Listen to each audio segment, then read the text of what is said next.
computation and telemetry, we're unable to essentially correlate what's happening in each layer to figure out whether something bad or even good is happening.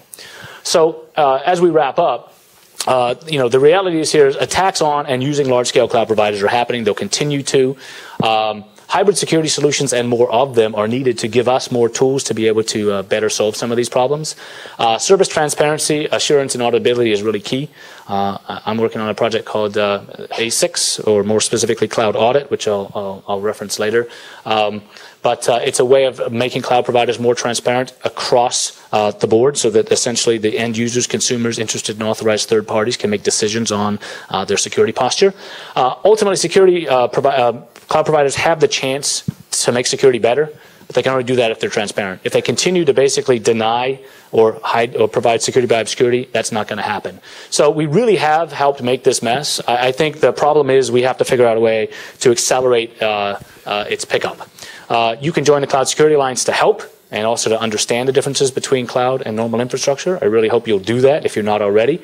You can also get involved with Cloud Audit, which I think from a security perspective will benefit us all. I've got the largest cloud providers on the planet right now participating, and we're getting very close to being able to release our first set of namespaces, which allow cloud providers to automate the essentially the dumping of very important information for both audit, compliance, operations, and security into common namespaces that everybody can use to consume using very lightweight protocols, HTTP, as a matter of fact.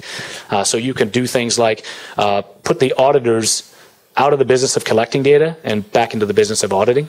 By automating a lot of that capability. So please do get involved there. At the end of the day, the thing I want to leave you with is that, again, this is about securing your applications and your data, not the cloud. You can't secure the cloud. And I mean that with a capital T, right? The cloud. The providers themselves are the ones that are ultimately going to be responsible. So you're going to have to focus on the things that you can and do have control over, which is your applications and content.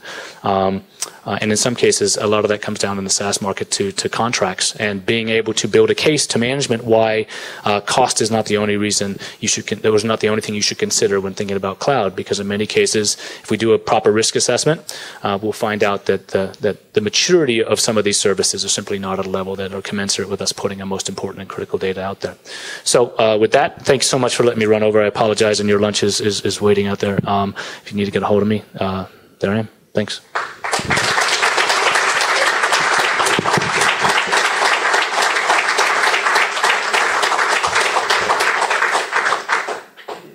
You can go now.